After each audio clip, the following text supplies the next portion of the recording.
수험표를 손에 쥐고 걸었던 그 복도가 아직도 생생하다. 땀으로 젖은 손바닥, 두근거리는 심장, 그리고 마지막 면접관의 축하합니다라는 말. 그 순간 내 세계는 완전히 뒤바뀌었다. 오랜 준비 끝에 대기업에 입사했다. 4년간의 대학생활, 수백 번의 자기소개서 작성, 끝없는 면접 준비. 모든 것이 이 순간을 위한 것이었다. 손에 쥔 명함은 내게 세상을 열어주는 열쇠였다. 하얀 종이 위에 선명한 로고와 회사 이름, 그 아래 새겨진 내 이름과 직책. 명함을 받는 순간 나는 마치 새로운 인생의 문턱을 넘는 것 같았다. 첫 출근 날 지하철에서 명함 지갑을 꺼내보며 혼자 미소를 지었다.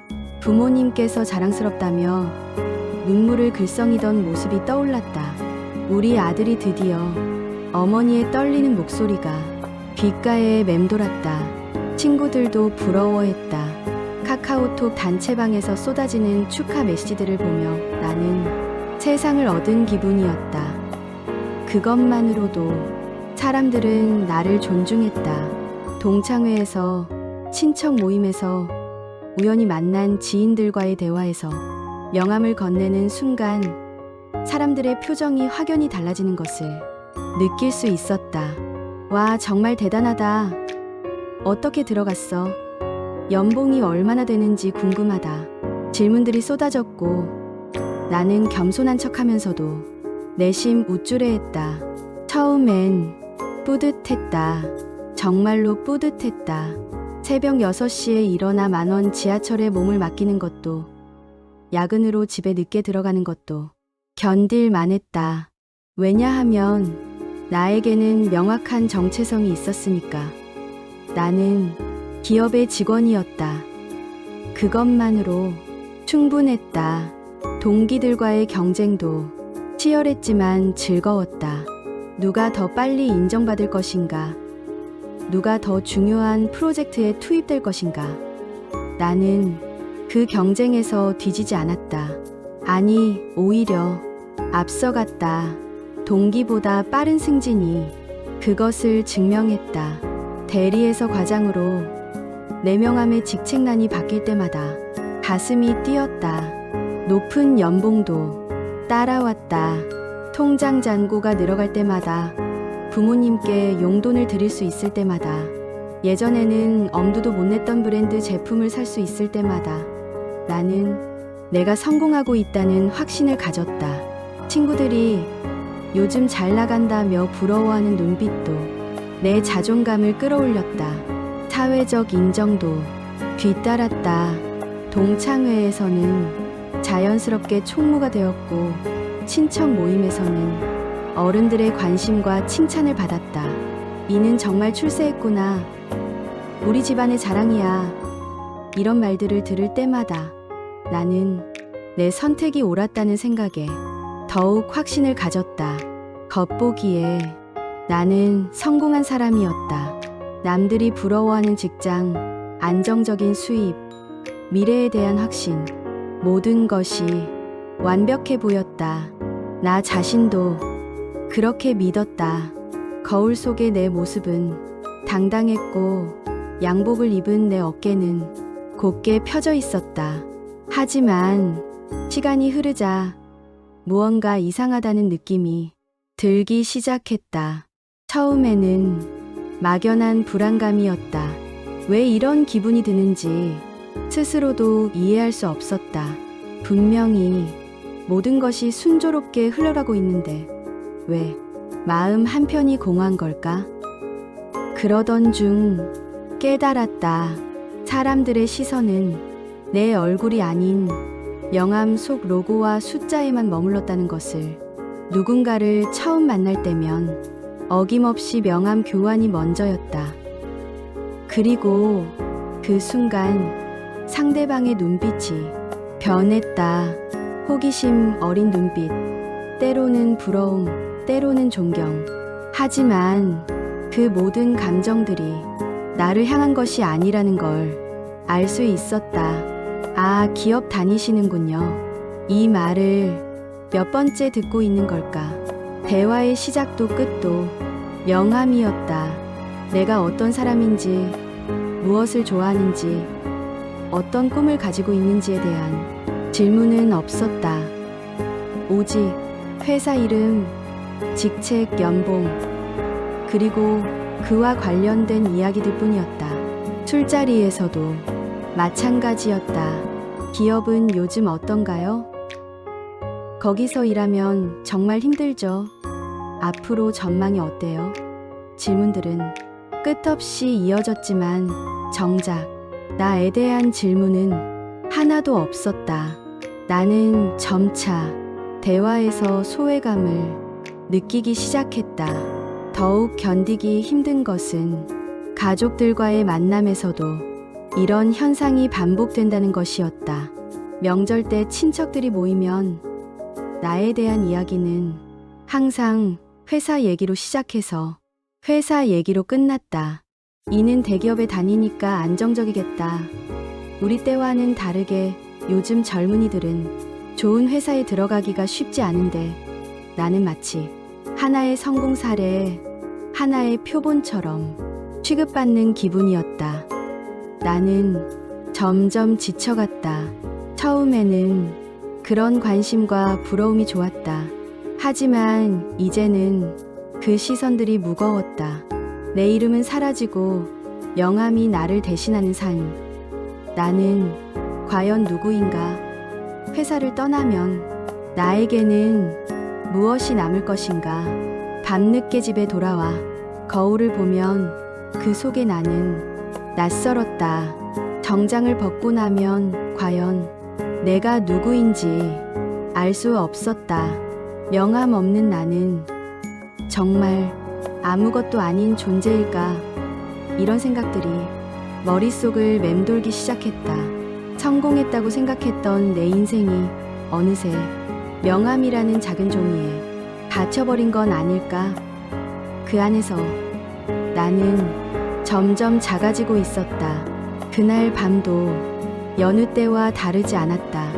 회식이라는 이름으로 포장된 의무적인 술자리. 동기들과 함께 앉아 맥주잔을 기울이며 각자의 근황을 나누고 있었다. 누구는 승진 소식을, 누구는 새로운 프로젝트 이야기를, 누구는 연봉 협상에 대한 불만을 털어놓았다. 모든 대화가 결국 회사와 관련된 것들이었다. 어느 날 술자리에서 동기가 말했다. 조금 취한 듯한 목소리로, 그러나 진심이 담긴 어조로. 넌 이제 걱정 없겠다. 연봉, 기업 간판, 부모님도 뿌듯하시겠네. 그 말에 나는 웃었다. 습관적으로, 반사적으로 지은 미소였다. 그런가, 고마워. 이렇게 대답하며 맥주를 한 모금 더 마셨다. 하지만 그 순간 가슴 깊숙이 허무가 밀려왔다. 마치 빈 맥주병처럼 속이 텅 비어버린 느낌이었다. 동기는 계속 말했다. 진짜 부럽다. 안정적이잖아. 우리 회사는 언제 구조조정 당할지 모르겠는데 너는 평생 걱정 없을 것 같아. 그의 말 속에는 순수한 부러움이 담겨 있었다. 그리고 나에 대한, 아니, 정확히는 내 명함에 대한 동경이 있었다.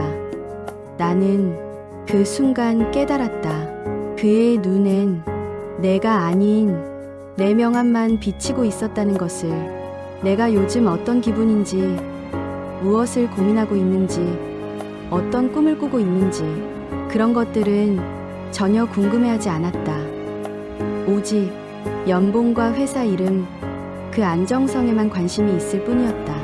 너 요즘 어때? 힘들지 않아? 이런 질문을 받은 적이 언제가 마지막이었을까? 사람들은 항상 내 직장에 대해서만 물었다. 내 마음에 대해서는 아무도 관심이 없었다. 술자리가 끝나고 집으로 돌아가는 길, 지하철에서 지갑을 꺼냈다. 교통카드를 찾으려다가 명함 칸이 눈에 들어왔다. 지갑 속 명함 칸을 열어볼 때마다 느꼈다. 이상한 기분을, 묘한 위화감을. 거기 있는 명함들을 하나씩 꺼내보았다. 하얀 종이 위에 깔끔하게 인쇄된 회사 로고, 그 아래 적힌 내 이름과 직책. 분명히 내 이름은 거기 있었다. 하지만 진짜 나는 없다는 걸 그때 확실히 알았다. 그 명함 속에 나는 과연 누구인가? 아침 7시에 일어나서 지하철을 타고 사무실에서 하루 종일 컴퓨터 앞에 앉아 있다가 밤늦게 집에 돌아와 잠들기를 반복하는 그런 존재. 주말에도 회사 일을 생각하고 휴가 중에도 이메일을 확인하는 그런 사람. 명함을 다시 지갑에 넣으면서 깊은 한숨이 나왔다. 언제부터인가 나는 그 작은 종이에 갇혀 살고 있었다. 내 정체성은 온통 그 명함에 의존하고 있었고, 사람들이 나를 바라보는 시선도 결국 그 명함을 통해서였다. 그날 밤 잠들기 전까지 계속 생각했다. 이런 삶이 정말 내가 원했던 것일까? 성공했다고 말할 수 있을까? 남들이 부러워하는 삶이라고 해서 정말 행복한 삶일까? 다음 날 아침 출근길에서도 같은 생각이 머릿속을 맴돌았다. 지하철에서 마주친 직장인들의 모습이 마치 나의 미래 같아 보였다. 20년 후, 30년 후에도 똑같은 모습으로 출근하고 있을까? 그때도 여전히 명함으로만 정의되는 삶을 살고 있을까? 회사에 도착해서 책상에 앉아 있는데도 집중이 되지 않았다. 동료들과 나누는 대화도 어색했다. 어제 회식 어땠어? 그 프로젝트 진행 어때? 모든 대화가 업무와 관련된 것들 뿐이었다. 점심시간에 혼자 식당에 앉아 밥을 먹으면서도 계속 생각했다. 내가 정말로 하고 싶은 일이 무엇인지. 회사를 다니지 않는다면 나는 무엇을 하고 싶을까? 어떤 사람이 되고 싶을까? 그러나 현실적인 고민들이 밀려왔다. 안정적인 수입을 포기한다는 것, 사회적 인정을 잃는다는 것, 부모님의 실망, 주변 사람들의 시선, 이 모든 것들이 나를 주저하게 만들었다. 몇 주가 그렇게 흘러갔다. 출근하고 일하고 퇴근하고 잠들기를 반복하면서도 마음 한편에는 계속 불안감이 자리 잡고 있었다. 이대로 계속 살아도 괜찮을까? 그러던 어느 날 우연히 대학교 선배를 만났다. 그는 대기업을 그만두고 자신만의 사업을 시작한 사람이었다. 후회하지 않아요? 물어봤을 때 그의 대답은 의외였다. 처음에는 두려웠어요. 하지만 이제는 확신해요. 명함이 나를 정의하지 않는다는 걸. 내가 나를 정의하는 거예요. 그 말이 가슴 깊이 박혔다. 명함이 나를 정의하지 않는다. 내가 나를 정의하는 것이다. 결국 나는 결심했다. 더 이상 이런 식으로 살 수는 없었다. 명함에 갇힌 삶이 아니라 진짜 내 모습으로 살고 싶었다. 사직서를 작성하는 그날 밤은 유독 길었다. 키보드 앞에 앉아 몇 번을 망설였다. 정말로 이 길이 맞는 걸까? 후회하지 않을까? 하지만 마음 한편에서는 이미 답을 알고 있었다. 다음 날 아침 팀장에게 사직서를 제출하며 말했다. 좋은 기회는 맞습니다. 하지만 저한테 좋은 삶은 아닙니다. 팀장은 당황스러운 표정을 지었다. 갑자기 왜? 여기서 계속 승진하면 정말 좋은 조건인데. 그의 말도 결국 명함 이야기였다. 직책과 연봉, 그리고 사회적 지위에 관한 것들. 죄송합니다. 마음을 정했습니다. 마지막 출근 날 동료들과 작별 인사를 나누었다. 정말 아깝다. 다시 생각해봐. 이런 말들을 들으면서도 마음은 이미 정해져 있었다. 회사의 문을 나서자 손에 있던 명함은 더 이상 내 것이 아니었다. 보안 카드와 함께 모든 것을 반납했다. 그 순간 묘한 해방감이 들었다. 집에 돌아와서 지갑을 열어보았다. 텅 빈 지갑 속 명함 칸을 보며 처음엔 공허했다. 정말로 아무것도 없구나. 이제 나는 누구인가? 하지만 곧 알았다. 그 빈칸은 끝이 아니라 시작이라는 걸. 비어있는 그 공간이 이제는 무한한 가능성으로 보였다. 앞으로 그곳에 어떤 명함이 들어갈지는 오롯이 내가 정하는 것이다. 더 이상 남들이 정해준 틀에 맞춰 살지 않을 것이다. 그날 밤 오랜만에 깊게 잠들었다. 꿈속에서도 명함은 없었다. 오직 나만 있었다. 퇴사 후 첫 주는 혼란스러웠다. 오전 7시에 자동으로 눈이 떠지는 것도, 무의식적으로 정장을 찾는 것도, 모든 것이 습관처럼 몸에 배어 있었다. 거울을 보며 오늘 뭘 하지? 하고 중얼거렸다. 명함이 사라진 자리에 무엇을 채워야 할지 막막했다. 며칠째 그렇게 보내다가 문득 예전 물건들을 정리하고 싶어졌다. 책상 서랍을 하나씩 열어보기 시작했다. 오래된 영수증들, 사용하지 않는 펜들, 그리고 먼지가 쌓인 작은 노트 한 권이 눈에 띄었다. 나는 책상 서랍에서 오래된 노트를 꺼냈다. 표지가 해져서 모서리가 둥그러진 그 노트를 오랜만에 만졌다. 대학생 시절 명함 하나 없이도 꿈과 생각으로 가득 채웠던 그 노트였다. 첫 장을 넘기자 20대 초반의 내 필체가 나타났다. 서툴렀지만 진심이 담긴 글씨들이었다. 나는 어떤 사람이 되고 싶은가? 진정한 성공이란 무엇인가? 10년 후, 20년 후 나는 무엇을 하고 있을까? 이런 질문들로 가득했다. 잉크가 번진 글씨들 속에서 나는 잊고 있던 나를 다시 발견했다. 그 시절의 나는 회사 이름이나 직책에 관심이 없었다.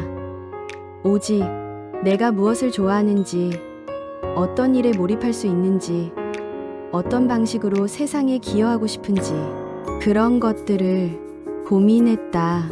돈보다는 의미 있는 일을 하고 싶다. 내 이름으로 뭔가를 만들어 보고 싶다. 사람들과 진짜 대화를 나누고 싶다. 이런 문장들이 곳곳에 적혀 있었다. 언제부터 이런 꿈들을 잊고 살았을까? 언제부터 명함 속 직책이 나의 전부가 되었을까? 노트를 넘기면서 눈물이 핑 돌았다. 그 시절의 나는 이렇게 말하고 있었다. 진짜 중요한 건 내가 어떤 회사에 다니는가가 아니라 내가 어떤 사람인가야. 정확히 지금 내가 깨닫고 있는 그 말이었다. 그리고 펜을 들었다. 이번엔 보고서가 아니라 나를 위한 글을 쓰기 위해서였다. 오랜만에 진짜 내 생각을 글로 써보고 싶었다. 오늘부터 새로운 시작이다. 명함에 의존하지 않는 삶. 내가 내 자신을 정의하는 삶. 처음에는 어색했다. 회사에서 쓰던 글과는 완전히 다른 종류의 글이었다. 업무 보고서에 익숙했던 손이 자유로운 글쓰기를 어색해했다. 하지만 점점 자연스러워졌다. 매일 아침 그 노트에 하루의 계획을 적었다. 오후에는 하루를 돌아보며 느낀 점들을 기록했다. 회사 다닐 때는 일정 관리를 위한 메모가 전부였는데 이제는 내 마음을 들여다보는 글들이었다. 오늘 카페에서 책을 읽었다. 오랜만에 시간에 쫓기지 않고 천천히 읽으니 정말 좋았다. 동네 산책을 했다. 예전에는 주말에도 회사 일 생각에 바빴는데 오늘은 새소리도 들리고 꽃향기도 맡을 수 있었다. 작은 일상들이 소중해 보이기 시작했다. 영암으로 정의되던 삶에서는 이런 것들을 느낄 여유가 없었다. 며칠이 지나고 대학교 동기들과 만날 약속이 있었다. 예전 같으면 영암을 준비하고 회사 이야기를 어떻게 할지 미리 생각했을 텐데 이번에는 그냥 편안한 마음으로 나갔다. 그날 이후 사람들을 만날 때 더 이상 영암을 내밀지 않았다. 처음에는 어색했다. 상대방이 영암 있어요? 하고 물어볼 때면 당황스러웠다. 죄송해요. 지금은 명함이 없어요. 하지만 대신 내 이름을 또렷이 말했다. 저는 김입니다. 그리고 내가 요즘 무엇을 하고 있는지, 어떤 생각을 하며 지내는지 솔직하게 이야기했다. 놀랍게도 대화는 이어졌다. 아니, 오히려 더 풍성해졌다. 명함이 있을 때는 상대방이 회사 이름을 보고 미리 판단했다면 이제는 내 말과 생각을 통해 나를 알아갔다. 요즘 뭐 해요? 글을 쓰고 있어요. 그리고 제가 정말 하고 싶었던 것들을 하나씩 해보고 있어요. 어떤 글이요? 제 이야기요. 그동안 놓쳤던 것들에 대한 이야기들. 사람들은 호기심을 보였다. 명함 속 직책보다 내 이야기에 더 관심을 가졌다. 신기했다.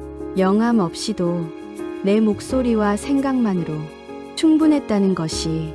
한 달이 지나고 우연히 만난 고등학교 친구가 말했다.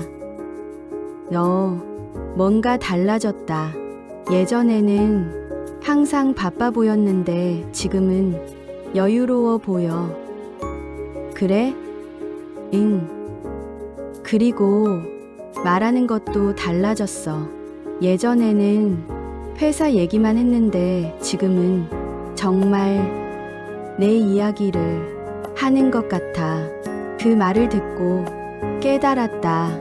명함이 있을 때는 나 자신도 모르게 명함 속 역할을 연기하고 있었던 것 같다. 회사의 과 김대리, 팀 김과장, 그런 역할 말이다. 하지만 지금은 다르다. 그냥 나 자신으로 사람들을 만나고 있다. 더 이상 연기하지 않아도 된다. 집에 돌아와서 노트에 또 썼다. 오늘 친구가 내가 달라졌다고 했다. 맞다. 나는 달라졌다. 더 정확히는 원래의 나로 돌아간 것 같다. 창문을 열고 밖을 내다봤다. 똑같은 풍경인데 예전과는 다르게 보였다. 더 생생하고 아름다웠다. 영암에 갇혀 있을 때는 이런 것들을 놓쳤구나. 나는 깨달았다. 진짜 성공은 남이 준 명함 속에 있지 않고 내가 직접 쌓아 올린 삶 속에 있다는 것을. 내가 진짜 원하는 것들을 하나씩 이뤄가는 과정. 그것이 바로 성공이었다. 명함은 사라졌지만 그 빈자리에 나는 비로소 진짜 나를 다시 만날 수 있었다. 20대 초반에 노트에 적었던 그 꿈꾸던 나를 회사 이름이나 직책이 아닌 순수하게 김라는 이름만으로 세상과 마주하는 나를 그날 밤 노트 마지막 장에 썼다. 명함은 끝이 아니었다. 시작이었다. 진짜 내 인생이 시작이었다. 달빛이 노트 위로 비치고 있었다. 그 빛 속에서 내 글씨가 반짝반짝 빛나고 있었다. 마치 새로운 꿈을 꾸는 별들처럼. 오늘 이야기를 끝까지 들어주셔서 진심으로 감사합니다. 이 영상이 마음에 드셨으면 구독과 좋아요로 다음 이야기에도 함께 해주세요.